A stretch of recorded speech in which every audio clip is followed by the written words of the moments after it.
Web Rádio Fraternidade. É a Web Rádio Fraternidade, a nossa ferramenta de paz. Invadindo ruas, campos e cidades, com amizade, amor, muito mais. É a Web Rádio Fraternidade, a nossa ferramenta de paz. Invadindo ruas, campos e cidades, com amizade, amor, muito mais. Esteja sempre em contato com o bem. No site e no aplicativo da Web Rádio Fraternidade, você encontra orações diárias, palestras e estudos que te sintonizarão com os ensinos do Cristo. Para acessá-los, basta entrar no site www.radiofraternidade.com.br ou baixar o aplicativo da Rádio Fraternidade. Neles, você pode ouvir a rádio em tempo real ou acessar o nosso acervo. Web Rádio Fraternidade, a emissora do bem na internet.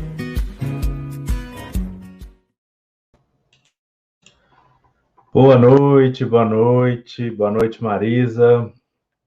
Boa noite a todos que forem chegando, sejam todos muito bem-vindos a mais essa noite de luz, essa oportunidade que a gente tem de falar de Jesus, dos seus ensinamentos, e principalmente quando a gente fala de pessoas que conseguiram exemplificar esses ensinamentos, demonstrando que nós outros, meros mortais comuns, também podemos.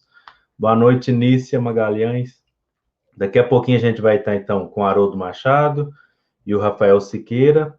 Enquanto isso, a ferramenta, as redes sociais vai entregando, a gente vai fazer uma prece para organizar os nossos corações. Antes, a gente gostaria muito de agradecer mais uma vez à Web Rádio Fraternidade pela oportunidade de transmissão e a todos do Centro Espírita Irmã Carita por poderem estar aqui dando essa oportunidade.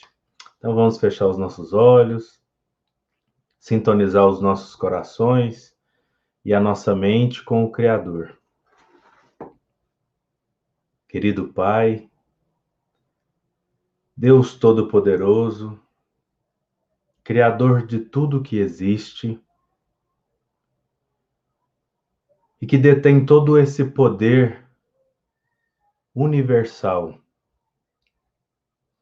que muitas vezes, quando paramos para analisar essa palavra, Todo-Poderoso, vem em nós um sentimento, ainda devido a atavismos antigos, um pouco temeroso, um pouco de medo. Mas após que o Mestre Jesus veio e nos ensinou que o grande poder do universal é o amor, entendemos que esse todo-poderoso significa todo-amoroso, que o teu amor está como um grande oceano em toda parte e nós mergulhados dentro dele, podendo sentir, tendo a oportunidade de absorver esse amor e de manifestá-lo. E esse é o nosso intento nessa noite, de perceber a tua paz profunda, o teu amor abundante e manifestá-lo através de palavras e gestos, para que, após isso, possamos colocá-lo em prática no nosso dia a dia, com aqueles que nos circundam, as nossas famílias, os nossos amigos, e, claro, pensar profundamente em manifestar com os nossos inimigos, antagonistas, as pessoas que pensam diferente de nós, que se manifestam diferente de nós, para que todos sejamos, enfim, uma grande família universal. Sê conosco, Pai, hoje e sempre, que assim seja. Bom, então mais uma noite nós estamos aqui com a grande oportunidade de poder refletir a respeito dos ensinamentos de Jesus, a respeito do amor universal de Deus, nosso Pai, e convidamos agora o Haroldo Machado para fazer a apresentação. Olá, boa noite, Beto. Boa noite a todos que estão sintonizados conosco pela web, o Rádio Fraternidade. Que alegria estar junto com todos vocês mais uma vez aí. pessoal também do Centro Espírita Irmã Cária, do qual desde já agradecemos aí ao São Sebastião Batista, o nosso presidente, os nossos abraços ao querido Rubens, mais a Dona Divina, e ao companheiro Rafael Siqueira, que com muito carinho nos atendeu o pedido para estar hoje conosco aqui, falando uma temática para lá de especial. Para lá de especial porque vamos falar de um grande baluarte da doutrina espírita, de um companheiro, do qual, pela sua luta, por todo o movimento espírita, como homem, como cristão, como espírita, pelo seu verbo eloquente, no afã de acalmar e apaziguar as nossas dores, de introduzir Jesus dentro dos nossos lares, essa voz tocada de doçura, de paixão pelo Evangelho de Jesus. Hoje nós vamos ter a honra de convidar o nosso querido Rafael Siqueira para falar do nosso querido professor, educador, médium, orador, José Raul Teixeira. Meu amigo, seja bem-vindo. Muito boa noite e muito obrigado, Haroldo, pela oportunidade de estar com vocês mais uma vez, aqui na sintonia da Web Rádio Fraternidade, falando para os queridos amigos do Irmão Cárita e para todos aqueles que já nos ouvem nas mais diversas redes sociais. Que alegria, meu irmão. Sinta-se as melhores vibrações, viu, da casa, do movimento espírita de Uberlândia, de Minas, essa conexão com o Rio de Janeiro, com esse movimento maravilhoso. Então, sinta-se abraçado por todos nós, viu? Mesmo que virtualmente, sinta o nosso magnetismo. E que alegria, meu irmão, ter você aqui, que quem compartilha da experiência, da sombra, da experiência doutrinária, moral, desse homem a quem eu aprendi a respeitar muito, com quem eu tanto me encantei pelo seu testemunho, pelo seu exemplo e pelas suas lutas diante de levar a mensagem do Cristo aos corações. Então, hoje vai ser uma reverência mostrando quem é esse homem, esse médium, esse orador, José Raul Teixeira. Fique à vontade. Vamos fazer aí um formato, aí você fala um pouco, depois nós vamos fazer um bate-papo, tá? Algumas perguntas que forem surgindo. E para nós hoje é uma grande alegria deixar registrado aí essa homenagem saudável, esse carinho com que Raul Teixeira merece. Obrigado, meu irmão. Mais uma vez, obrigado à Web Rádio Fraternidade, obrigado, Haroldo, por ter me dado a oportunidade de retornar a esse convívio fraterno com vocês. Meus caros amigos, minhas queridas amigas, que Jesus nos guarde e nos mantenha em sua paz.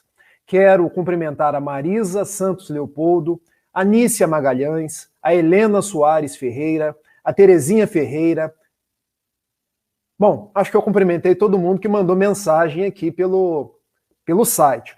Mas, nesse instante também, deixo o meu abraço fraterno a todos aqueles que estão nos acompanhando pelas mais diversas redes sociais. Preito a Raul Teixeira. Aos céus, elevo singela oração.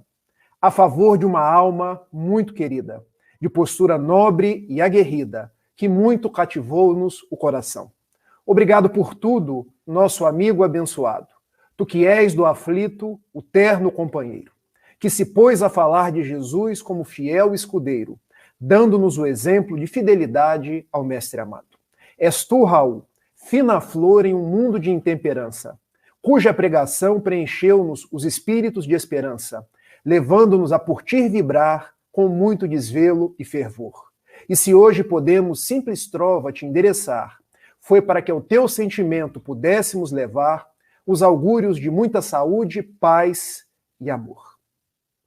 Inicio as nossas reflexões com este soneto autoral que eu dedico a José Raul Teixeira e que inicia aqui a nossa palestra, que eu não quero que seja uma biografia, mas quero trazer aspectos da nossa convivência com Raul Teixeira. Porque biografias, às vezes, nós vamos nos livros, e eu desde já quero deixar dois, e eu vi que o Haroldo tem ali na estante, que é esse livro aqui, Um Homem no Mundo, escrito por César Braga Said, e esse outro aqui, O Chamado dos Irmãos de Luz, escrito pelo amigo Vadinho, como nós o conhecemos, Oswaldo Esteves Faria. Como vocês podem achar os dados biográficos do Raul nestes dois livros e também em muitos trechos da internet, eu quero falar da minha convivência, reverenciando o amigo, o homem, a pessoa que sempre esteve próxima, direcionando, conduzindo os trabalhos da nossa SEF, nossa Sociedade Espírita Fraternidade, conduzindo os trabalhos do Remanso Fraterno e sendo aquele que nos aconchega, mas também aquele que nos instrui. Quero começar as minhas narrativas, a minha contação de histórias, de aprendizados, lembrando lá dos meus 18 anos, quando ainda nem morava em Niterói. Residia na cidade de Itapiruna e era um jovem perturbado, porque tinha problemas psiquiátricos, tinha verdadeiros desencontros com a minha juventude de então. Precisei passar por terapias psicológicas, terapias psiquiátricas, saí da minha religião, que era a religião católica, e vim a descobrir no Espiritismo um porto seguro. O tesouro deixado por Jesus. Consegui passar num concurso do Banco do Brasil e vim transferido de Itapiruna para Niterói. Mas aqui onde hoje me encontro, na cidade de Niterói, continuei com aquelas perturbações. Porque a pessoa que sofre da depressão, sofre dos problemas psiquiátricos, ela precisa sim passar pelos tratamentos que o mundo pode oferecer, mas precisa sobremaneira de Jesus. Precisa das águas lustrais do Evangelho. E eu encontrei tudo isso na doutrina espírita. E particularmente na Sociedade Espírita Fraternidade. Eu me lembro como se fosse hoje, dezembro de 2013. Encontrava-me muito amargurado na agência do Banco do Brasil, onde trabalhava aqui em Niterói, quando uma voz no interior de minha cabeça disse assim: meu filho, nós precisamos encontrar uma casa espírita em Niterói, porque você já frequentava uma na sua cidade natal. E aquela voz foi me direcionando e eu saí do meu emprego à noite. Andei 1 quilômetro, andei mais de 1 quilômetro, quando me deparei com uma construção, onde à frente tinha um pórtico, Sociedade Espírita Fraternidade. E pensei, vou entrar. Já havia ouvido falar naquela casa. Entrei. Era uma quarta-feira, 8 horas da noite, e um pregador negro, os olhos verdes, que parecem 2 esmeraldas, falava sobre a felicidade. Falava sobre Jesus, vinculando a nossa felicidade à vivência do Evangelho, à vivência dos postulados de Jesus. E eu posso dizer para cada um de vocês, foi amor à primeira vista, porque eu quis falar com aquele orador naquela mesma noite, e indo até ele, eu vinha saber, tratava-se de José Raul Teixeira. E ele mirando, que parecia investigar os escaninhos da minha alma, eu me identifiquei, disse que era um jovem do interior, disse um pouco das minhas problemáticas, e ele tão simplesmente me acolheu dizendo, meu filho, nós te esperávamos. A Sociedade Espírita Fraternidade vai ser um pouso para a tua alma aflita. Comece a trabalhar. Comece a endereçar as suas energias no trabalho com Jesus. É bem certo que ainda precisará do tratamento do mundo, porque muitos chegam na casa espírita e querem logo abdicar da terapia psicológica, da terapia medicamentosa, mas a grande proposta é unir em favor do nosso progresso, da nossa saúde. Então ele me disse, aqui encontrarás Jesus descrucificado, para que você demonstre a ele os seus anelos de renovação. Nós estaremos junto contigo. E eu, naquele instante, senti a alma num frêmito de alegria, num frêmito de contentamento, que comecei. Por onde eu começo? Bom, não vão faltar oportunidades. Ele chamou uma pessoa da livraria e disse, tem lugar na livraria para esse menino começar a sair da inércia, começar a trabalhar para Jesus? E eu comecei na Sociedade Espírita Fraternidade, vendendo livros. E era muito curioso, porque eu vendia os livros e enquanto não estava vendendo, eu lia os livros. De forma que quando as pessoas queriam uma indicação, eu já sabia a indicação de todos. E assim comecei no trabalho, comecei a me serenar. Passaram alguns meses.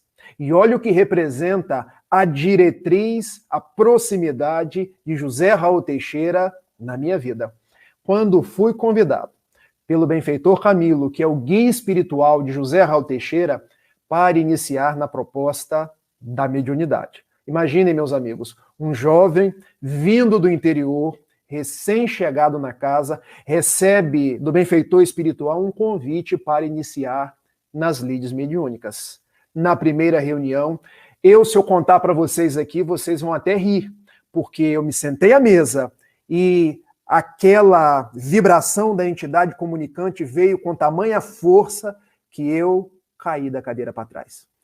E lá estava o dirigente, seu Mazinho, lá estavam os médiums, lá estavam os assistentes da reunião e o próprio Raul, sentado na parte dianteira da mesa, que permaneceu sem qualquer tipo de intranquilidade. Apenas o dirigente da reunião veio, me recompôs e disse: você é capaz de equilibrar-se, você é capaz de estruturar-se e com o estudo, a vivência, a prática do bem, você há de drenar as suas energias através da proposta da mediunidade. E recebi pouco tempo depois uma carta do próprio benfeitor Camilo que me dizia: meu filho Rafael, nosso companheiro de lides pretéritas, tu chegastes à Sociedade Espírita Fraternidade para reencontrar-se com Jesus, para recompor-se de um passado de muitas dificuldades. E se eu contar o que tinha escrito na carta, era um passado vinculado à Inquisição, vinculado às práticas do niilismo, ou seja, da negação do próprio Cristo, era um passado infaustoso. E através da mediunidade, diria o benfeitor Camilo, você há de encontrar a paz. A paz que você, desde os dias da sua meninice, não consegue lograr. A paz que você deseja, mas os remédios, as terapias ainda não te propiciaram encontrar. Meu filho, estude, dê o seu melhor, esforce-se com o Cristo, porque você se entregando como um médium com Jesus, você há de encontrar o rumo da felicidade. E ali estava o benfeitor Camilo escrevendo para mim pela mediunidade de José Raul Teixeira. Então, falar de José Raul Teixeira é falar de quem na minha vida não é só um amigo, não é só um médium referência, não é só um grande pregador, mas alguém que recebeu um jovem atribulado, um jovem depressivo, um jovem com ímpetos suicidas e soube, com seu magnetismo, com a sua presença, encaminhar para o trabalho do bem. Trazer de volta para o aprisco de Jesus. E por intermédio de José Raul Teixeira, o benfeitor da casa, e o próprio benfeitor dele, chamado Camilo, escreve uma carta me direcionando a reorganizar as minhas energias espirituais pela mediunidade. Quanto mais eu me esforçasse na tarefa da mediunidade, mais eu alcançaria a paz. Então, quando eu falo de aprendizados com José Raul Teixeira, o que eu gosto de reforçar sempre, se não fosse o Espiritismo, e se não fosse José Raul Teixeira, talvez hoje eu não estaria aqui com vocês. Eu teria dois destinos. O primeiro, o hospital psiquiátrico. O segundo, o cemitério. Mas como Deus é grandioso nas nossas vidas, eu hoje trago um sorriso para falar de Jesus, para falar da doutrina espírita e da sua proposta luminífera nas nossas vidas, e para reverenciar este homem de dois olhos verdes que parecem da cor do lago de Genezaré, o mar Tiberíades, o mar da Galileia, e que tirou Jesus do altar, porque eu era católico, cheguei a ser chamado para entrar no seminário, para me tornar um sacerdote, e me trouxe para a vivência com Jesus amigo. O Jesus que está conosco durante todos os momentos, o Jesus que conhece as nossas dificuldades, o Jesus que nos fala não dos dogmas, dos rituais, mas da necessidade de nos transformarmos. Porque quanto mais nós nos transformamos e trabalhamos no bem, mais nós vencemos o nosso carreiro de iniquidades pretéritas para o encontro com equilíbrio e com a paz. Então, o primeiro grande aprendizado que eu tive com o Raul não é aquilo que vocês veem quando ele sobe numa tribuna espírita para falar, mas eu posso dizer que ele foi um pai na minha vida. Ele foi aquele amigo que me tirou do precipício do erro e me mostrou Jesus pela doutrina espírita e me disse: meu filho, vai por aqui, que por onde você estava indo, você encontraria mais miséria, mais dor e ainda mais prejuízos para o seu espírito cansado.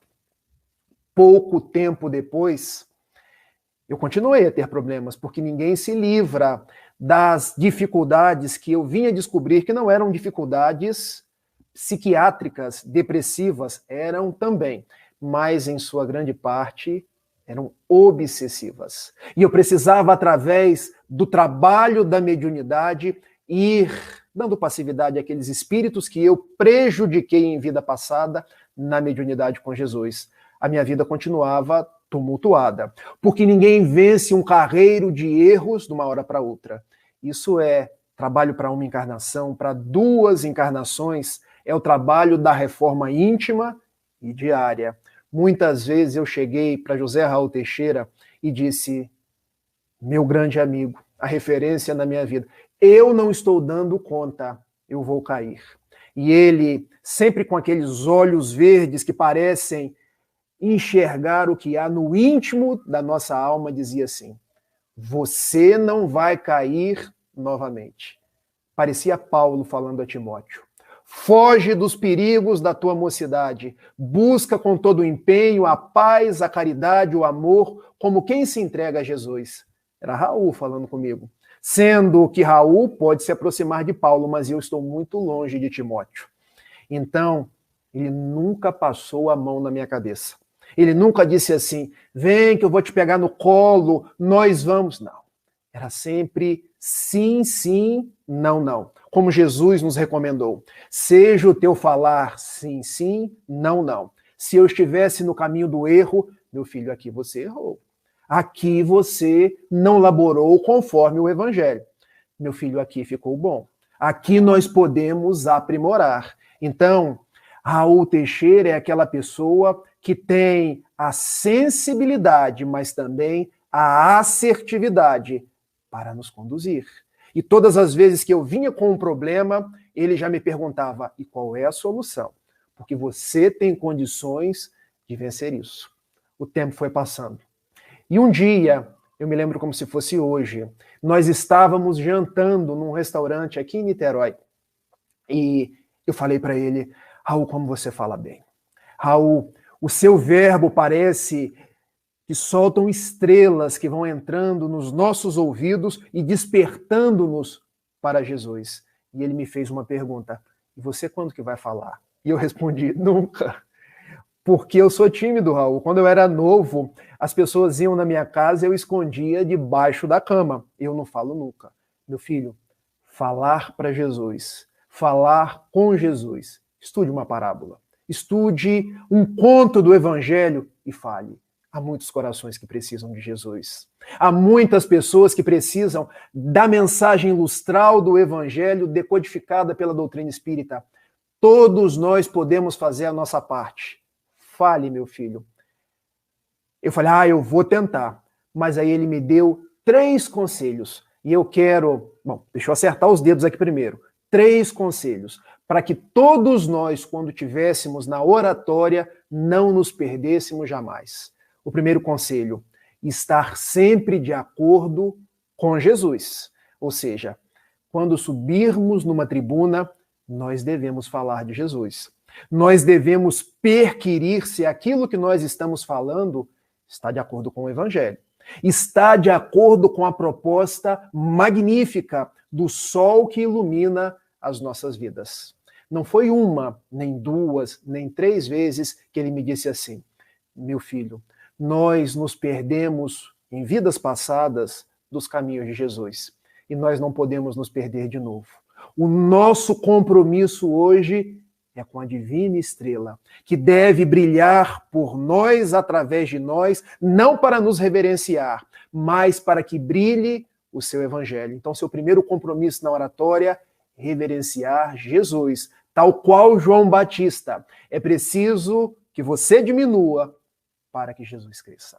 Seu segundo compromisso na oratória, reverenciar Kardec, porque nós temos um codificador que foi escolhido, o vaso escolhido para nos trazer a doutrina espírita. E hoje tem muitas pessoas que dizem assim, Kardec está ultrapassado. Não está.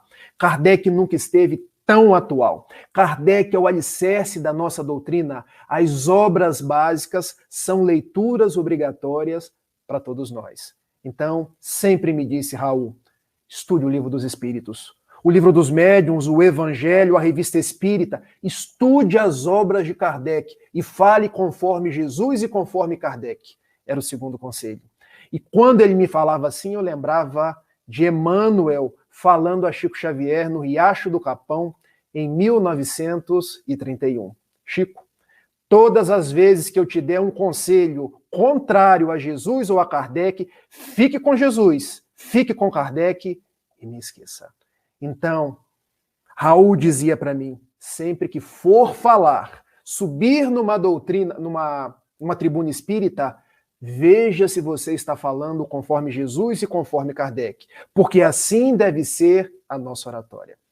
Terceira proposta para nós, os oradores, fale sempre com entusiasmo. Deixe que o entusiasmo tome os seus lábios para que o seu coração demonstre a reverência ao Evangelho. Nada de ser morno, meu filho, porque o apóstolo Paulo e o apóstolo João dizia que nós não devemos ser mornos, devemos dizer aquilo que nós viemos, devemos mostrar para as pessoas o ardor. Como é bom ser espírita, porque se você sobe numa tribuna e fica aquela coisa monocórdia, aquela coisa sem entusiasmo, as pessoas vão pensar assim, mas nem ele deve acreditar naquilo que ele está falando, porque não tem brilho nos olhos, porque não tem viço. Então as pessoas precisam ver brilho nos seus olhos, precisam ver que os seus lábios estão contagiados para falar do Evangelho de Jesus. Eram esses os conselhos que ele me passava, e ainda hoje me passa. E além desses 3 conselhos, na oratória, um outro aprendizado, estude sempre. Porque o espírita hoje não quer estudar. O espírita hoje quer participar de reunião mediúnica, quer participar das reuniões, das lives, e nada contra, gente, que participemos das nossas reuniões mediúnicas, que participemos das lives, dando as curtidas, ajudando o espiritismo a se propagar, mas que sejamos nós aqueles que folheiem os livros, que eles possam dar dobras de tanto a gente estudar. Que nós possamos ser conhecedores das obras espíritas, as obras clássicas, as obras de Joana de Ângeles, de Camilo, de Manuel Filomeno de Miranda, as obras de Dona Ivone do Amaral Pereira, para que a gente pare de falar de orelhada. Porque alguém falou. Não. Isso está no livro tal, no capítulo tal, como Dona Sueli Calda Schuber, que sabia a revista espírita de có e salteado. Divaldo Pereira Franco, às vezes, costumava dizer, quando eu tenho qualquer dúvida sobre um assunto, eu ligo para a Sueli. Uma mulher para estudar. Exemplo de que nós igualmente devemos estudar. Raul dizia para mim, meu filho, leia até bula de remédio. Raul, você deve estar exagerando, vou ler bula de remédio? Não. Quando nós nos acostumamos a ler, nós vamos aumentando o nosso vocabulário. Nós vamos aumentando o nosso acervo, que será utilizado pelos espíritos na reunião mediúnica. Porque o espírito chega e projeta uma imagem, quem reveste é o médium. E para que essa imagem seja revestida, nós precisamos de conteúdo mental. Quando nós estamos fazendo uma palestra, e uma palestra inspirada, as palavras são nossas, a inspiração é do espírito. Mas para que as palavras reflitam o pensamento iluminado do espírito, eu preciso ter vocabulário. Eu preciso conhecer das coisas, as mais variadas. Então, quanto mais conhecimento eu tiver, melhor. Então, estude, meu filho. E ele contava que, um dia, um espírito de nome Sebastião Lasno chegou para ele. Sebastião Lasno, um breve à parte, um poeta aqui do Rio de Janeiro, que tem um livro integral escrito pela nossa editora Frater e mais alguns textos esparsos. Chegou para Raul Teixeira e disse assim: você precisa estudar métrica, poesia. E Raul respondeu a Sebastião Lasno: como assim? Eu sou formado em física, eu tenho mestrado em educação, eu sou orador, sou médium. Olha, eu preciso escrever um livro de poesias por você. Se você não tiver o mínimo de conhecimentos de métrica na sua cabeça, eu não vou conseguir. Raul estudou as redondilhas, os sonetos, os versos decassílabos, para que Sebastião Lasno e outros espíritos pudessem escrever poesia por eles. Pudessem inspirar poeticamente na hora das palestras. Então, estudar sempre. Dedicar-se ao estudo. E aqui em Niterói, é comum quando as pessoas se lembram da casa fundada por Raul Teixeira, a Sociedade Espírita Fraternidade, todos dizem, lá se estuda muito, lá se pega os livros e nós vamos debulhar de tanto estudar. Daí o tempo já está passando, eu quero deixar o Haroldo aí bem à vontade, porque se deixar eu falo até amanhã, porque Raul é um exemplo em todos os momentos. Em novembro de 2011, ele teve um acidente vascular cerebral. Trabalhando, gente, saindo aqui do Brasil para ir fazer palestra lá nos Estados Unidos, mas não desencarnou. Com certeza, mais uma moratória entre várias que ele teve. E todos poderiam pensar, o que vai ser do Raul agora? Raul, mesmo no seu período em que não podia continuar fazendo as palestras como antes, viajando tanto quanto antes, continuou um exemplo para todos nós. Porque eu nunca vi Raul reclamando. Eu nunca vi Raul questionando Deus por que ele teve um AVC. Quais as razões do seu AVC? Então, Raul é um exemplo na atuação e é um exemplo quando precisa ficar recolhido, porque ele sabe entender a vontade de Deus e permanece trabalhando, porque ele faz as suas preces, ele continua psicografando livros e recentemente saiu o primeiro livro integralmente psicografado neste período em que ele já tinha sofrido o AVC. Espírito Ivan de Albuquerque, o livro Avisos Espíritas para a Juventude. Então, ele é um exemplo tanto na atividade quanto na inatividade. Recentemente, eu tive uma conversa por telefone com José Raul Teixeira, onde eu coloquei para ele uma situação muito angustiosa do movimento espírita, política. E eu prometo não falar sobre política. E ele me deu mais um conselho que eu reparto com vocês. Meu filho, nós, os cristãos, devemos separar as coisas, porque no passado se misturou política com religião. A nossa proposta é seguir com Jesus e deixar a política. Não nos cabe, em nome do Espiritismo, subir em qualquer tribuna e misturar política com religião. Se as pessoas querem dizer da sua política, fazer a sua política na vida privada, que elas façam. É o livre-arbítrio de cada um. Mas nós continuaremos oradores espíritas, aqueles que ressaltam o evangelho, aqueles que ressaltam as leis morais. Então, se tu queres continuar a falar, se você quer continuar a ser chamado, aparta-te de política e reverencie sempre Jesus. Na vida pessoal das pessoas, livre-arbítrio. Cada um escolhe o seu flanco, mas, enquanto pregador espírita, você servirá a Jesus, porque nós não servimos a dois senhores. Isso é o que nos diz o Evangelho. E eu me dei conta, ele sempre acerta. Ele sempre me dá os conselhos precisos nas horas adequadas. Raul, então, é essa presença magnífica na minha vida. Eu quero traçar mais algumas considerações, porque há algumas histórias sobre reencarnação que eu só ouvi da boca de Raul. Porque muitas pessoas ainda questionam por que no mundo há tanta injustiça. E ele sempre nos falou que a reencarnação, conforme trazido no Evangelho segundo o Espiritismo, explica a justiça e o amor de Deus. Mas talvez fique assim, um tanto quanto intangível, porque a gente sabe na letra. Ele trouxe alguns exemplos que eu só vi ele contando. E eu quero agora contar alguns exemplos para que a gente se dê conta disso. Narra-nos Raul que uma vez ele estava num restaurante aqui em Niterói.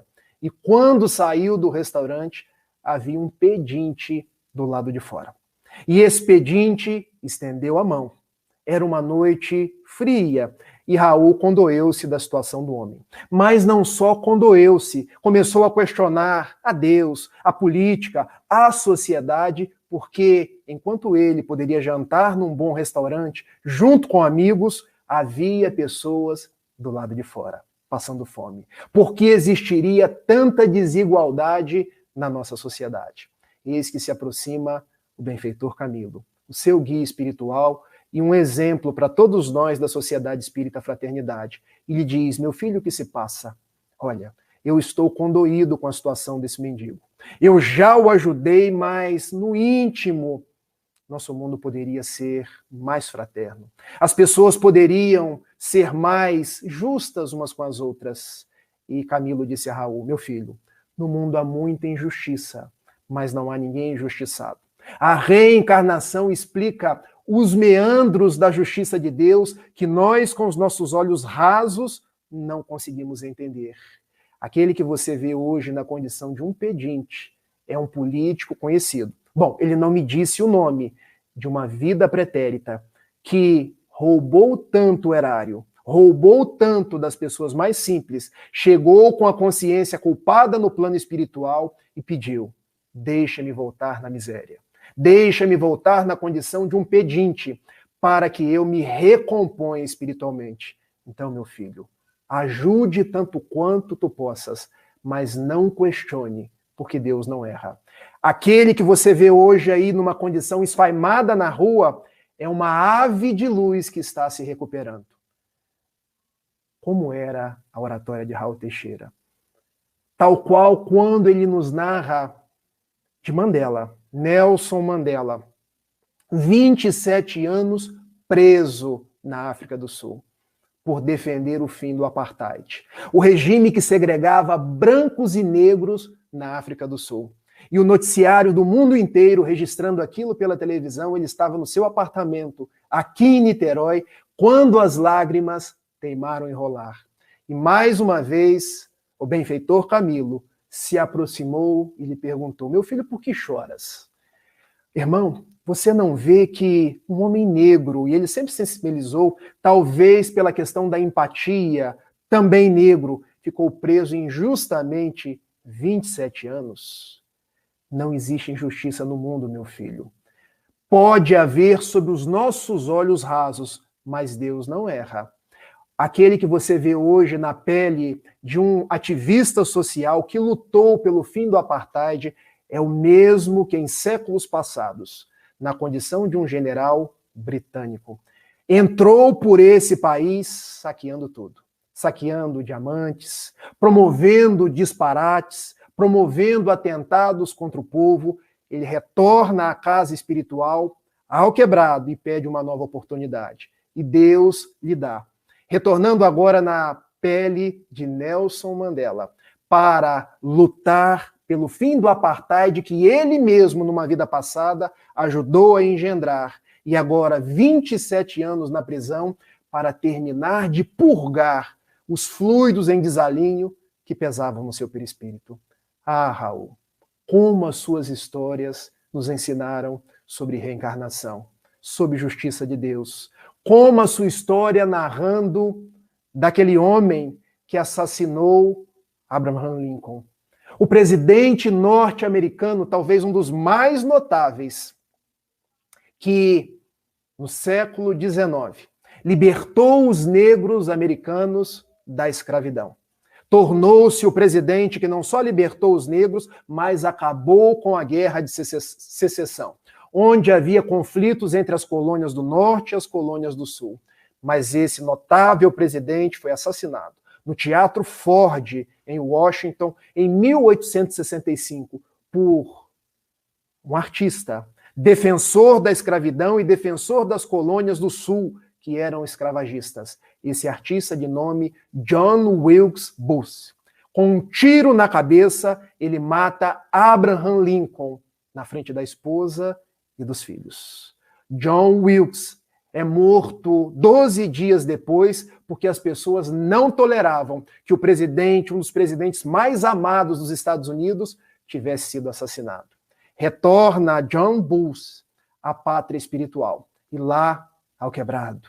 E lá, na posição do remorso, da culpa, pede a Deus: eu preciso voltar. Eu preciso demonstrar os meus anelos de renovação. Encontra-se com o próprio presidente que ele assassinou. Recebe uma oportunidade de voltar. E agora, no século XX, John Booth renasce na Geórgia, na cidade de Atlanta, respondendo pelo nome do reverendo Martin Luther King Jr., que lutou pelos direitos civis dos negros. Aquele mesmo que fez a marcha para Washington em 1963 e defronte a estátua de Abraham Lincoln. Olha como é a lei da reencarnação. O presidente que ele matou numa vida passada, agora ele faz o seu célebre discurso diante da estátua, dizendo: eu tenho um sonho. O sonho de que os homens não serão julgados pela cor da sua pele. O sonho de que os tanques de guerra serão convertidos em arados. Era John Booth, que havia matado Abraham Lincoln, que agora retorna na pele de Martin Luther King Jr., sob os auspícios do próprio Abraham Lincoln, para reformusear os seus destinos. Eu só vi Raul narrando essas histórias, porque ele tinha as antenas que captavam os augúrios do plano espiritual, para que nós soubéssemos que a justiça de Deus é boa, que a bondade de Deus é justa. Raul, então, é essa pessoa que, quando César Braga Said, nesse livro aqui, foi perguntar: Raul, como você se considera? E ele respondeu: um homem no mundo. Não sou ninguém especial. Sou apenas alguém que vim para me melhorar, alguém que vim para dar conta do meu compromisso. E César Braga Said ainda indaga: Raul, que livros você recomenda? Toda a literatura espírita, a codificação espírita. Se ele pudesse, recomendaria os próprios livros, mais de 40 psicografados, pelo benfeitor Camilo, pelo benfeitor Ivan de Albuquerque e por outros benfeitores espirituais. E aqui eu faço o meu merchan. Podem ser adquiridos pela nossa livraria da CEF. Mas ele igualmente recomenda 2 livros que todo espírita deveria ler, porque, segundo ele, abriram comportas para o seu entendimento das coisas espirituais. O problema do ser, do destino e da dor. Onde Leon Denis nos traz, na sua verve poética, o porquê vivemos, para onde vamos, qual é o nosso objetivo aqui na Terra. E um outro, o romance Ave Cristo. Quando cristãos se entregavam às feras, às tochas incandescentes e ainda diziam: Ave Cristo, os que vão viver a vida eterna te glorificam e te saúdam. Ah, Raul, só temos graça a te dar. Só temos reverência a te fazer. E mesmo hoje, quando você se encontra nesse período de mais passividade nos trabalhos que eram tão eloquentes, nós aprendemos contigo, porque você permanece o nosso exemplo. Você permanece aquele que em 4 de setembro de 1980, junto com outros companheiros, erigiu a nossa Sociedade Espírita Fraternidade, de inspiração franciscana, de inspiração nos fratelos de Francisco de Assis, porque Camilo foi pedir a Francisco para que fosse aberto um pouso de trabalho aqui na Terra. E Francisco aqueceu, desde que nós nos tratássemos e revivêssemos os dias da fraternidade. Por isso, fraternidade, Sociedade Espírita Fraternidade, para que nós não nos esquecêssemos que nós somos irmãos. E ainda de inspiração franciscana, em 20 de março de 1988, surge o Remanso Fraterno. Porque o benfeitor José Grosso, que também trabalha na equipe espiritual da nossa casa, que inspirou esse nome, junto com outros benfeitores, disseram: é hora de nós começarmos a trabalhar no bem. Porque a proposta espírita é a proposta da caridade. Nós estamos estudando, é hora de colocar o estudo em ação. Então, num bairro pobre, aqui de Niterói, surge um oásis para crianças carentes. Um oásis que tira crianças da cola, da marginalidade e dá a elas a possibilidade de estudar, a possibilidade de conhecer o Evangelho de Jesus. Então, a nossa casa, fundada em 80, constrói um oásis de amor em 88 para que nós não nos perdêssemos da tarefa da fraternidade. Eu teria muito mais a falar, mas vou deixar esses 15 minutos finais para eventuais dúvidas, eventuais perguntas ou somente um bate-papo. Estou à disposição.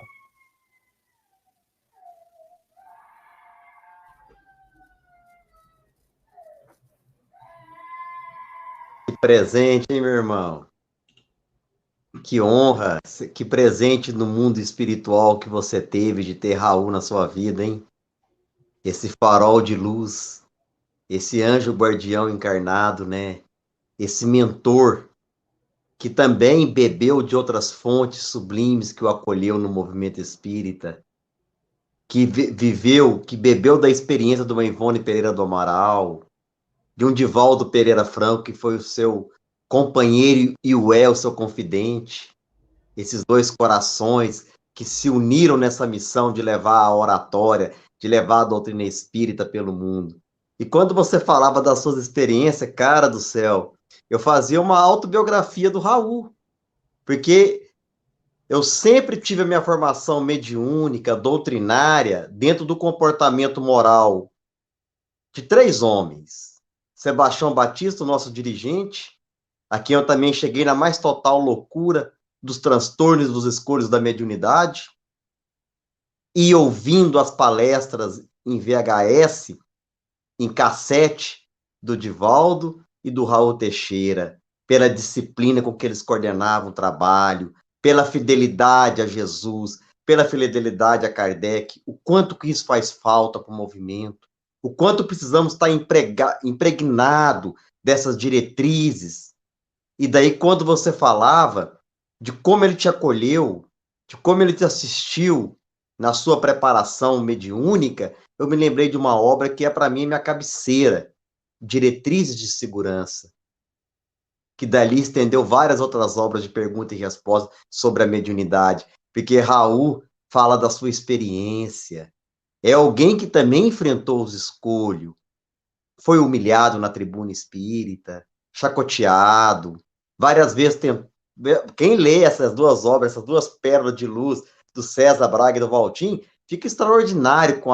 São livros que, eu falo, são remédios pontuais na nossa condição de aprendiz, porque fala de um trabalhador já calejado, que já enfrentou, superou, e está nos ensinando na sua própria vida como fazer.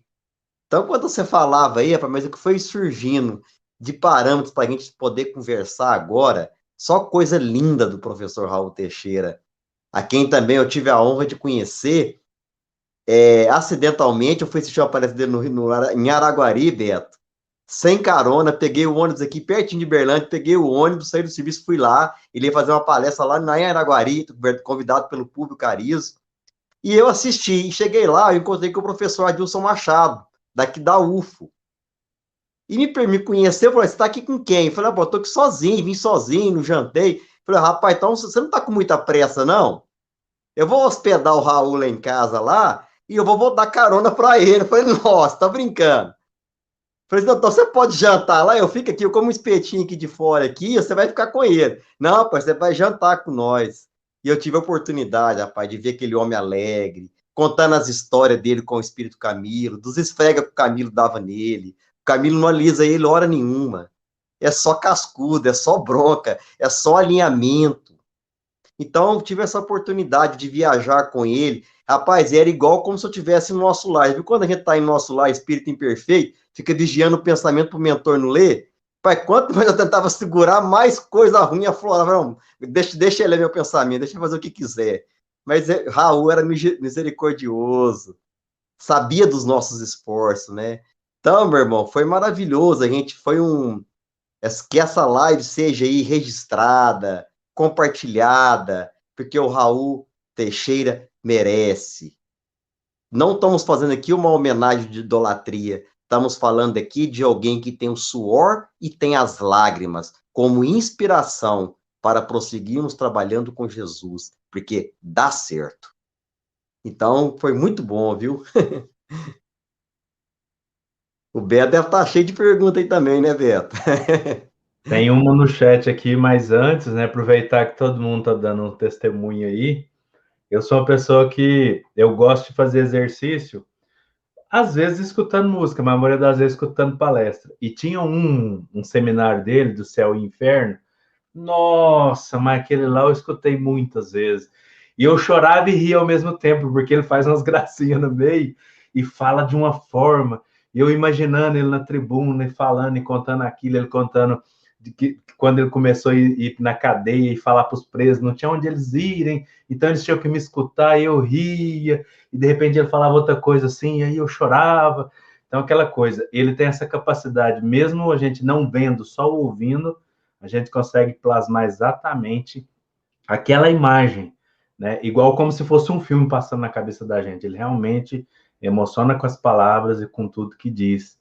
Dentre outros episódios, ele realmente é uma pessoa fantástica e ele tem uma capacidade de fazer humor, porque o humor, principalmente na tribuna espírita, ele é muito difícil de ser feito. Porque o humor, ele sempre está numa linha muito tênue do preconceito, daquelas querelas que a gente precisa deixar, e ele tem a capacidade de ser completamente profundo e pôr humor sem trazer essa parte do preconceito, da dificuldade. Então, é uma coisa muito singular que ele vem. E dentro da fala dele, ele sempre traz uma coisa de autoestima para a gente, né, dessa busca. Eu escutei muito o Rafael falando sobre, para gente que quer falar em público, que busca falar cada dia melhor em público, essas 3 diretrizes que você trouxe, que é estar sempre de acordo com Jesus, reverenciar Kardec e falar sempre com entusiasmo, é algo que a gente precisava aprender na vida. Porque quantas pessoas, parentes nossos, que nos procuram para falar qualquer coisa, ainda mais nesses tempos de pandemia, e às vezes a gente, ao invés de ajudar, piora. Ao invés de falar o que precisa ser dito, a gente piora a situação, fala mal de quem ele já vem falando, a gente prejudica muito mais. A pessoa chega levemente perturbada e sai pior, porque a gente não põe essas 3 diretrizes, né? E aí eu acho que, pegando o gancho dessa fala, eu gostaria de pôr essa pergunta da Terezinha para você, Rafael. Porque quando eu leio o livro Nosso Lar, de André Luiz, eu sinto um mal-estar? Bom, Terezinha, muito obrigado pela sua pergunta e pela possibilidade de interagir contigo. Podem ser os mais variados, as mais variadas causas. Veja, a primeira consideração que eu faço é a seguinte: muitas pessoas começam a leitura das obras espíritas pelos romances, pelo Nosso Lar, por uma obra de Ivone do Amaral Pereira ou outras. Sempre que alguém me pede uma sugestão, eu indico: comece pelo começo. Comece pelas obras básicas, para que você tenha um alicerce, para que quando chegue no Nosso Lar, chegue numa obra de Manuel Filomeno de Miranda, ou uma obra de Joana de Ângeles, a gente já tenha algo mais estruturado dentro de nós. Não estou dizendo que seja esse o seu caso, mas estou dando uma primeira diretriz. Uma segunda coisa que me vem à cabeça é a seguinte: nós somos movidos por emoções, nós temos sentimentos, e às vezes o que a gente traz das leituras mexe com conteúdos conscientes ou conteúdos inconscientes nossos. E toda vez que mexe com esses conteúdos, isso pode nos trazer ou uma sensação de bem-estar ou uma sensação de mal-estar. Eu vou narrar um exemplo. Tem pessoas que, quando leem Memórias de um Suicida, passam mal, são pessoas que têm dificuldades as mais intensas, e quando a gente vai buscar a causa disso, são pessoas que invariavelmente se suicidaram em vidas passadas. E isso está nos arquivos do inconsciente. Então, quando tomam contato com aquela literatura de Ivone do Amaral Pereira, isso transborda nas letras de algo que eu já trago em mim. Então pode ser que André Luiz esteja narrando algumas coisas que estão no seu inconsciente e te façam ter esse mal-estar. Uma terceira consideração é a seguinte: nós, quando vemos a narrativa da lei de causa e efeito, nós tendemos a ter um certo pavor, porque a gente começa a mensurar as nossas atividades e começa a pensar, será que é isso que vai acontecer comigo? Porque vejam, André Luiz era um médico renomado, atendia muita gente, ganhava muito dinheiro. Como é que ele chegou no plano espiritual? 8 anos no umbral. Depois ele é recolhido em nosso lar. A primeira atividade do médico honrado, lavar o banheiro. Então, quem era notável no mundo, fez-se simples. Muitas pessoas, quando se deparam com a obra, ficam com uma espécie de receio do nosso destino ser igual. Também não estou dizendo que é esse o seu caso. Estou apenas trazendo uma terceira consideração. O que nos cabe? Não temer. Ler a obra com responsabilidade, buscando fazer o que está ao nosso alcance para nos fazermos pessoas melhores. Se você continuar com esse mal-estar, feche o livro por enquanto e busque uma outra leitura. O Livro dos Espíritos, o Evangelho segundo o Espiritismo. Vá no Evangelho. Tenho certeza que o Evangelho não vai te trazer esse mal-estar. Mais para frente você volta no livro Nosso Lar e, por certeza, você já vai estar mais equipada, mais serena, mais equilibrada para continuar com a leitura. Que Jesus te abençoe.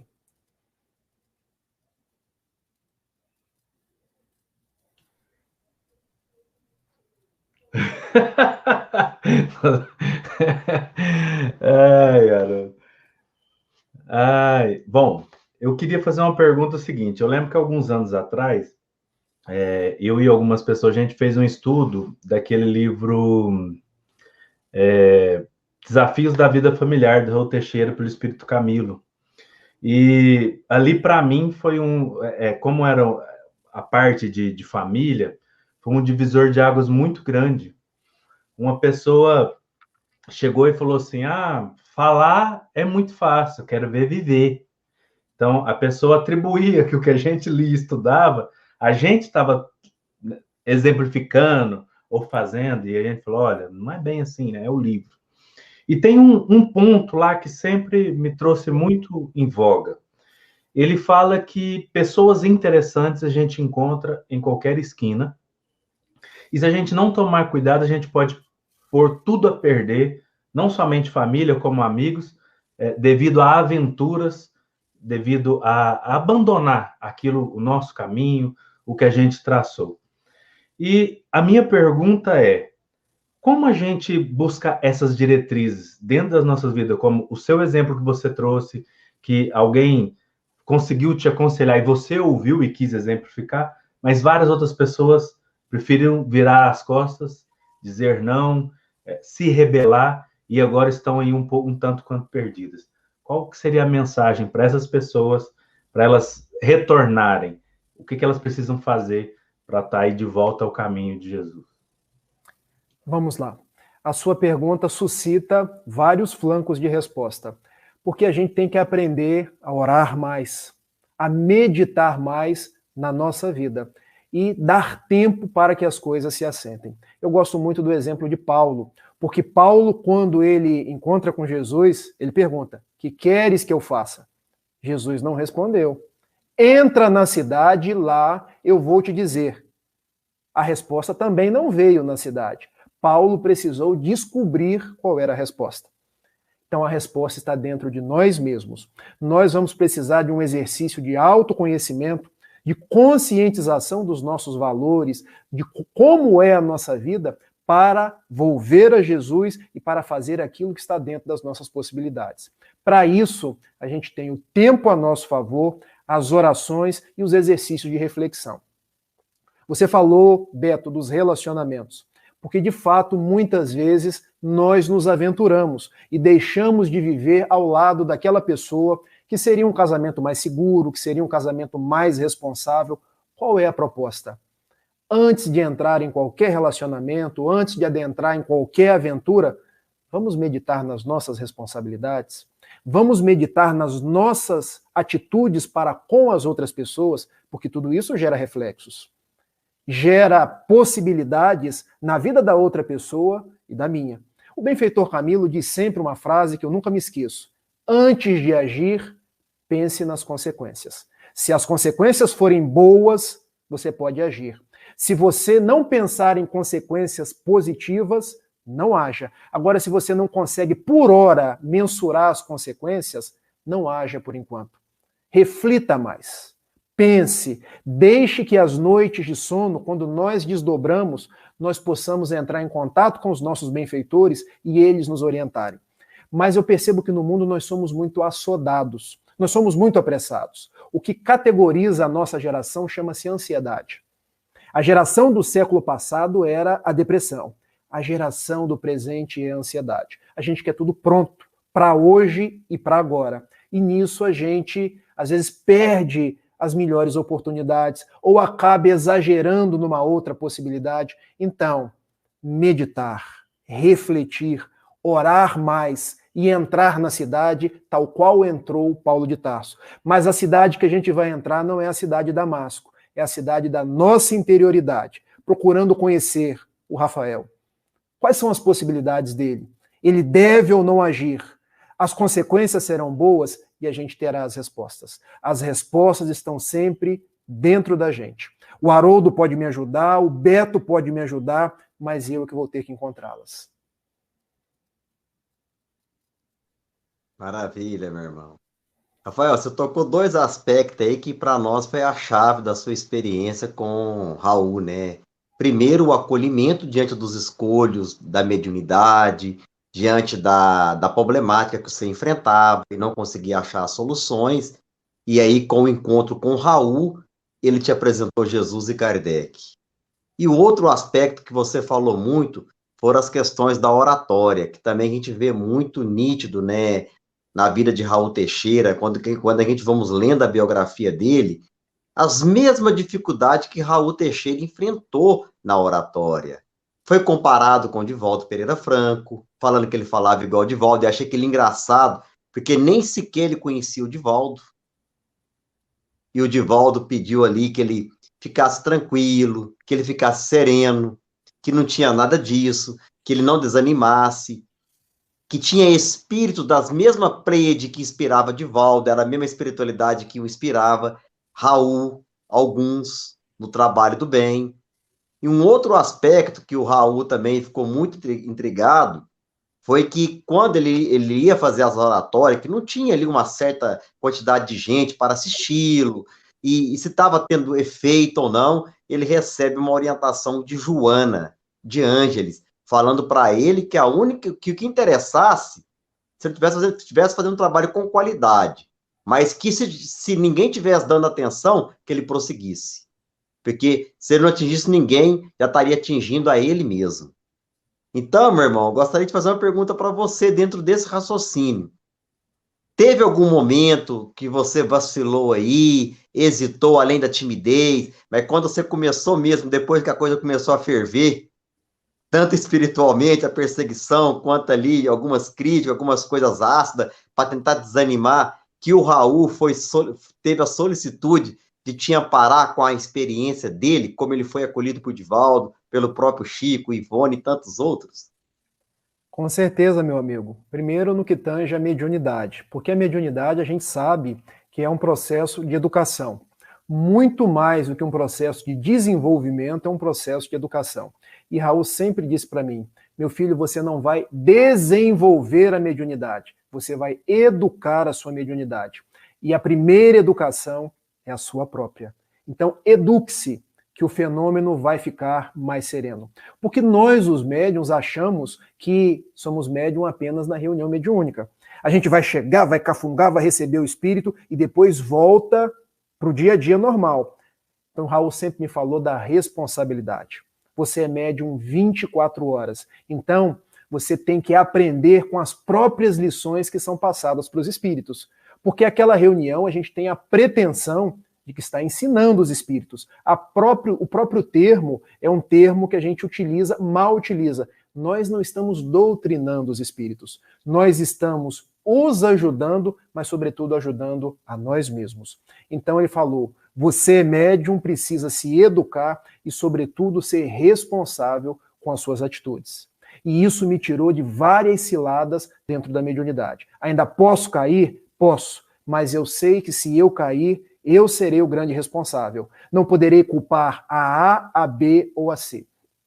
No que tange a oratória, a gente sabe que Raul foi comparado com Divaldo, muitas vezes chamaram ele disso ou daquilo, mas o fato, Haroldo, é que a gente tende, no início, a se aproximar daqueles que são os nossos exemplos. Isso é bem comum. Quando eu comecei a falar, as pessoas, nossa, você parece que tem aquele tino, aquele ímpeto de querer falar igual o Raul, mas é porque eu aprendi vendo o Raul falar. Até a gente chegar no nosso jeito, na nossa forma de expressar, isso leva um tempo. Então, todas as vezes que eu recebi a crítica, Rafael, você fala igual um padre, Rafael, você está tentando imitar o Raul, Rafael, você está tentando se projetar, nunca vi o Rafael mais vaidoso do que hoje. Raul me ensinou, meu filho, o seu compromisso é com Jesus, não é com as pessoas. As pessoas vão te apontar o dedo em riste, as pessoas vão estar muitas vezes manietadas por espíritos que não querem o seu bem. Faça o seu melhor. Estude e se apresente para o trabalho. O seu compromisso é com o mestre. É certo que com o mestre para atingir as pessoas. Agora, se você está querendo agradar as pessoas, aí você não encontrará lugar na oratória, porque a oratória é para Jesus. Então, quando eu comecei a entender que eu estava trabalhando para Jesus e não para ficar agradando as pessoas, isso me deu uma certa tranquilidade. Porque eu percebi que eu dando o meu melhor era o que eu poderia fazer. Eu não tinha como virar aí uma espécie de marionete na mão das outras pessoas. Porque, Haroldo, crítica a gente vai receber sempre. Uns vão gostar, outros não vão gostar. Uns vão achar que você está assim, outros vão achar que você está assado. Agora, se o nosso pensamento está com o Cristo, no trabalho do bem, a gente toma da charrua e não olha para trás. Muito bem, meu irmão. E quando você falava, só uma coisa que eu lembrei aqui, passar a palavra para o Beto, para ele fazer a pergunta dele, a colocação dele. Eu lembrei de uma palestra do Divaldo, não sei se você esteve a oportunidade de assistir, chama Emulo do Cristo, que ele fala dos neurônios espelhos, uma tese de um neurocientista que fala que a gente inconscientemente, a gente copia aquilo que a gente tem de modelo, né? E a gente passa a imitar os gestos, num gesto pelos próprios neurônios espelho, e ele até cita, os imitadores têm isso muito apurado, esses neurônios espelho. Então eu lembrei como se fosse, talvez, Raul estivesse dando uma resposta ao movimento. Porque a gente sempre lê a biografia dele, por isso que é interessante, meus irmãos. Conheça a biografia desse homem, conheça, é uma biografia de exemplo, de luta, é coisa que nós não encontra na teoria, nós vamos encontrar na prática. Nós que não tivemos a oportunidade de estar perto dele ali no dia a dia, mas nós vamos ver no sacrifício que não tem privilégio no trabalho com Jesus para ninguém, como não teve e não tem para o Raul. Tem luta, trabalho, renúncia, sacrifício. Beto, fique à vontade, meu irmão. A Ellen colocou o resumo aí, carta viva. Exato, nós somos cartas vivas do Cristo. Essa é uma citação de Paulo. Onde nós estivermos, Cristo estará por meio de nós e conosco. Você comentou que ele falou de 2 livros, e o Ave Cristo é um livro que nos remete muito ao cristianismo primitivo, a um testemunho, né, dolorido. É um livro que a gente aprecia muito, muito, toda a coleção Emmanuel, mas o Ave Cristo é um que a gente aprecia muito. Nessa parte de maior intimidade com o Raul, em algum momento ele comentou alguns pormenores da vida de alguns dos apóstolos, do cristianismo primitivo, ou diretamente do Mestre Jesus, que ele não sai falando para todo mundo. Algum detalhe, alguma coisa que te chamou a atenção, que te emocionou? Raul sempre me disse que o benfeitor Camilo fala que essas informações referentes a vidas passadas não é o mais importante. porque nós no movimento espírita gostamos muito de ficar elucubrando quem foi fulano, quem foi Beltrano, em qual encarnação que eu estive, mas existem dois fatos que são fatos públicos, eu não teria por que escondê-los de vocês aqui agora.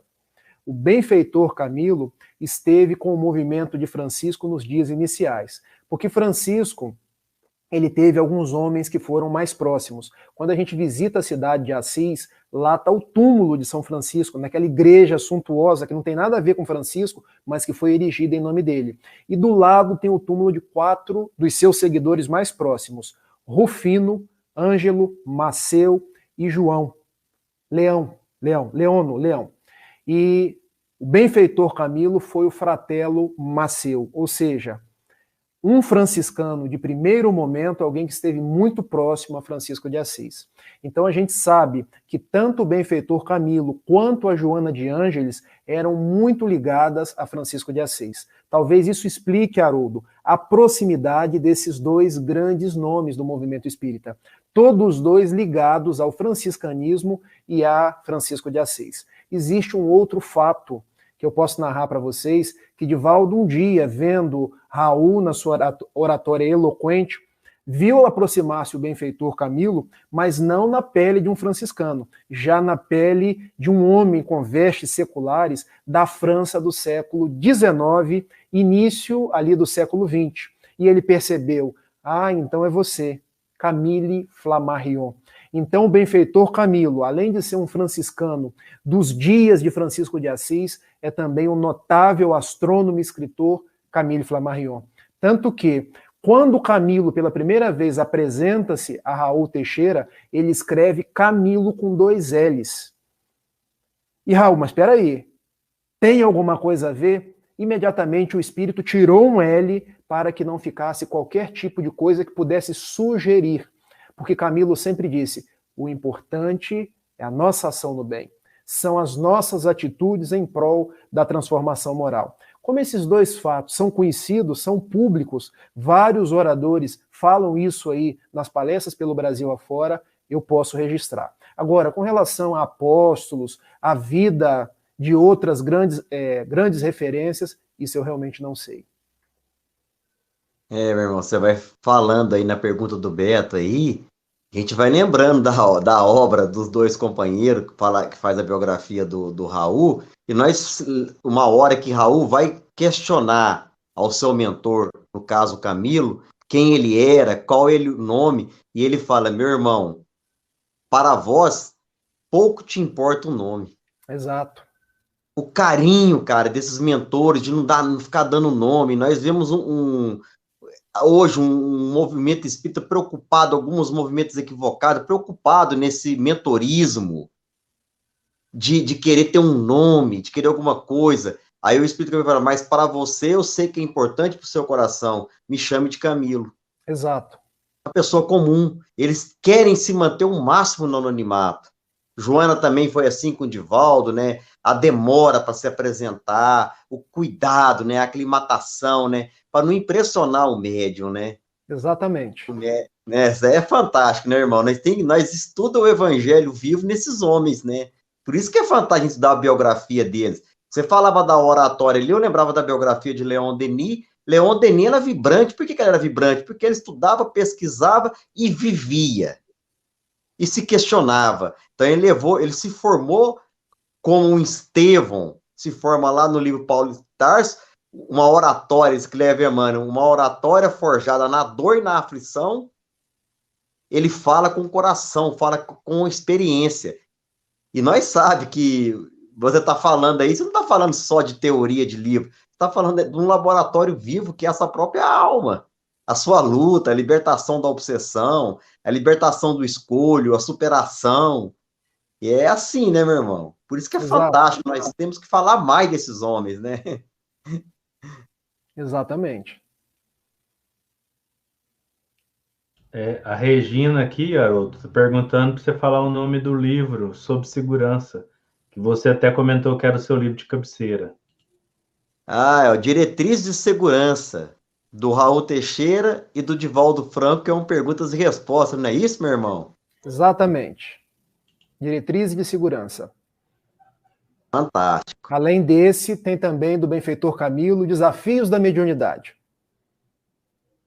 A Ellen Vidigal até perguntou sobre aquele negócio se seriam os 500 da Galileia. Eu acredito que não, né, Rafael? Não, o que você tinha mencionado anteriormente. Existem muitas especulações no movimento espírita, já se saiu uma especulação sobre isso, mas enfim, eu não tenho nada de concreto para falar, então, se eu falasse aqui agora, seria de especulações. E quando é uma especulação, eu prefiro não falar. E aí eu preciso só corrigir, pelo jeito que foi a conversa e pela pergunta da Ellen, a minha pergunta não foi nessa direção. A pergunta era de testemunho mesmo, é tipo aqui falando assim, eu vou dar um exemplo do que me chama muita atenção e eu gosto muito. A gente vive falando, as pessoas comuns, vive falando que bandido bom é bandido morto. No entanto, quando a gente pega a obra Paulo Estevão, a gente percebe que um ladrão pega o Estevão e quando vai o Gesiel e vai ou assaltar, ele fala quem que ele é, quem que ele está buscando, que ele precisa de ajuda, e é esse ladrão que o leva para a casa do caminho. Então, esse intermediário é um intermediário do próprio Cristo, apesar de que naquele momento estava em crime. Exato. Esses pormenores me chamam muita atenção, porque aí demonstra que, em última instância, quem governa é Deus. E aí, quando a minha pergunta era se tinha algum detalhe, assim, algum conto dali do Ave Cristo, não de reencarnação, mas quando fala, por exemplo, desse testemunho tão grande do Rufus, enquanto está esposa e as filhinhas para ser entregue, e independente de quem ele seja ou não seja, esses detalhezinhos, se tinha alguma história falada assim, você sabia? Era nesse sentido, não nome biográfico, porque isso realmente não é importante.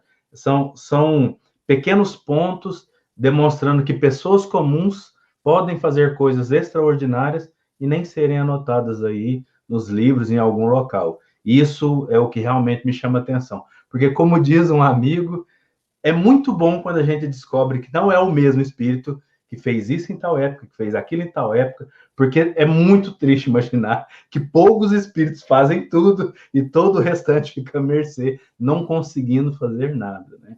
Exato. O Divaldo Pereira Franco já nos disse, através da sua mediunidade, que Rufus é Eurípides Barçanufo, que o irmão Corvino, Quinto Celso, Quinto Varro, é Dr. Bezerra de Menezes. Eu tenho para mim que o próprio Raul Teixeira é um dos personagens daquela obra.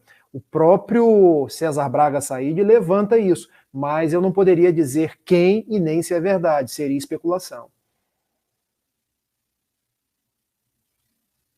Aquela obra, ela é realmente, como eu disse, toda obra, mas aquela obra, eu lembro que a primeira vez que eu li, depois relendo Paulo Estevão, o Estevão sempre foi algo muito caro ao meu coração, mas a primeira vez o Ave Cristo falou mais. E quando você falou da leitura do Nosso Lar, me chamou a essa pergunta. Eu conheço várias pessoas, não são pouco, muitas pessoas, que quando vão ler, 2000 anos, 50 anos depois, Paulo Estevão, Ave Cristo ou Renúncia, falam que não conseguem ler devido à quantidade de dor, de flagelos, já no começo desses livros. E reclamam que não dá para ler, que isso dói. E você falou do psiquismo, que pode ser muito isso. O que a gente pode fazer para ter essa leitura mais sentimental no sentido fora da emoção, né? Porque o sentimento é depois que a emoção vai até a razão e eu consigo entender o que isso é em mim. Como que eu posso fazer a leitura desses livros ditos mais difíceis para algumas pessoas? Como eu posso decodificá-los para essas pessoas, para que elas possam assimilá-los de forma mais tranquila? Porque existe hoje, por que da minha pergunta? Existem algumas pessoas que falam muito negócio do spoiler, e eu, infelizmente, não concordo tanto assim, porque eu não consigo retratar Paulo Estevão em 1 hora, nem se eu quisesse. Nem se eu fosse um Humberto de Campos eu conseguiria fazer isso. É impossível. Então, o que nós, como comunicadores, podemos fazer para deixar mais leve? Não é a palavra ideal, mas mais leve, para que essas pessoas tenham mais a vontade de ler esses livros, seja quais forem, mais aproximados dela, dessas pessoas, para que elas possam ter um melhor contato com eles? Beto, cada pessoa tem o seu tempo. E eu acho que a gente tem que respeitar o tempo de cada pessoa. Sigmund Freud costuma dizer que o nosso inconsciente pode ser comparado a um iceberg. A parte que está inconsciente é a parte de baixo. O que a gente tem na consciência é apenas aquilo que está visível. Então, quando a gente vai buscar a inconsciência da pessoa, tem muita coisa ali dentro que a gente desconhece.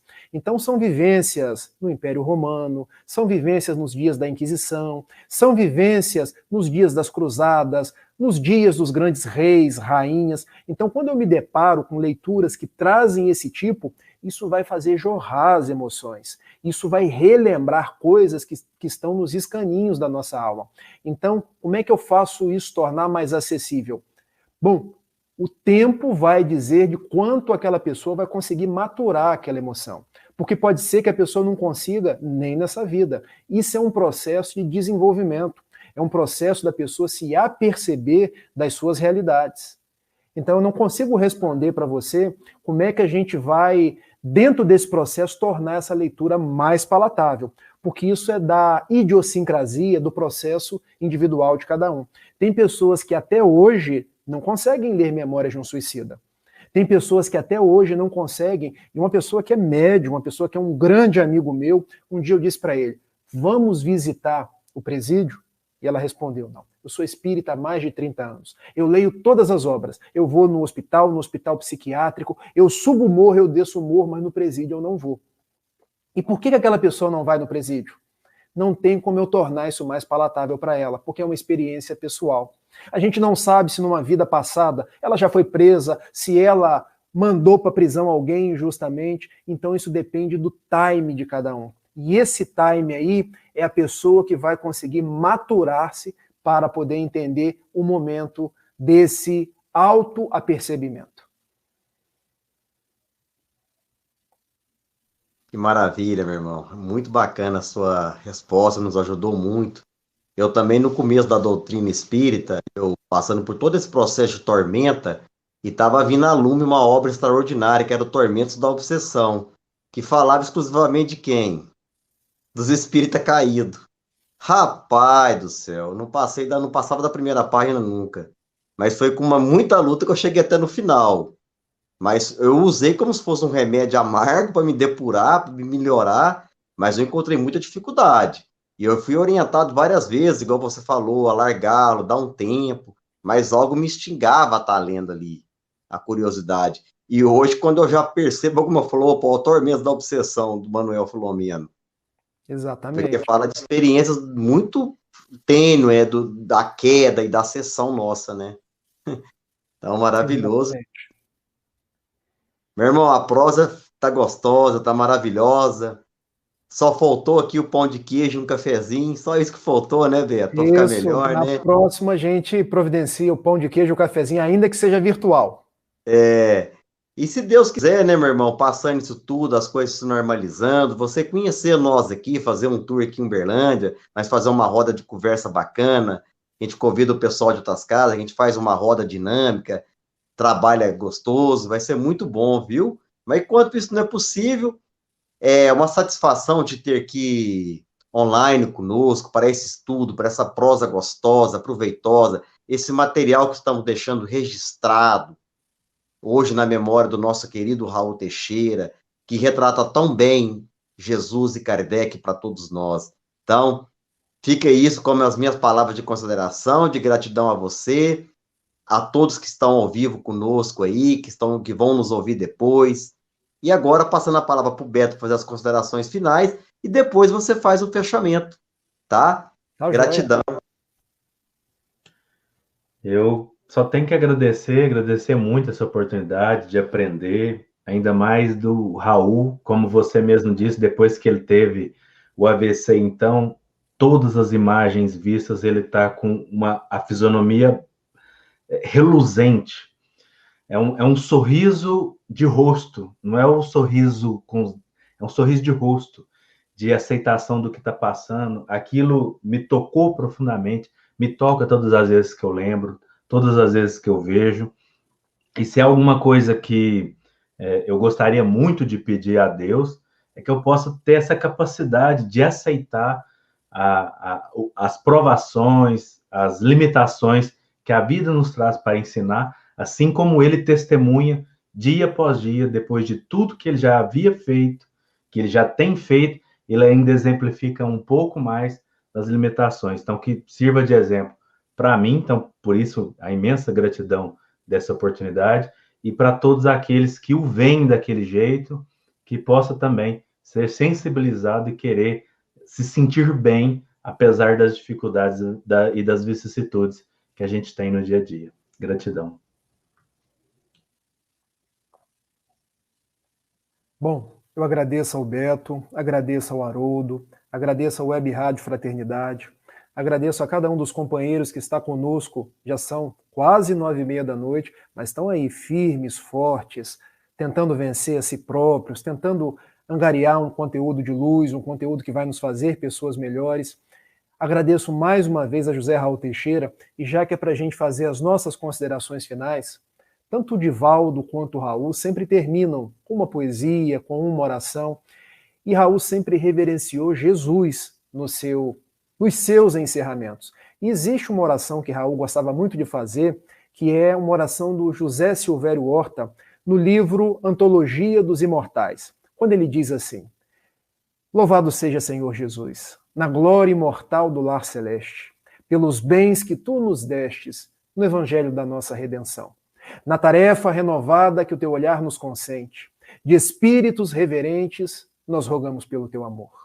Pobres cegos, que desde milênios estamos fugindo à luz que nos elevas. Hoje, Senhor, a nossa oração rompe as trevas. Escuta-nos e, se possível, vem. Vem retificar o nosso passo, a fim de que trilhemos a estrada corrigida. Vem sustentar nossa vida, nossa lida, na fonte inesgotável do eterno bem. Dá-nos, Senhor, tua bênção, bênção que nos conforta, bênção que nos levanta, para que a tua doutrina santa, este imbatível espiritismo, vibre pura e cresça dentro de nós. Faze, Senhor, com que nós todos, nesta caminhada incessante, a cada dia, a todo instante, possamos ouvir tua voz. Ampara nossa esperança, socorre nossa pobreza e liberta nossa alma ainda presa de tanto erro nesta multissecular imperfeição. Mestre excelente, estro de toda a verdade, ensina-nos a guardar-te com unção, com devoção, na intimidade sincera, ainda que singela, do próprio coração. Muito obrigado, Senhor da vida, dai-nos a tua paz, esteja com todos vocês que nos assistem, meus irmãos. Que assim seja e até uma próxima.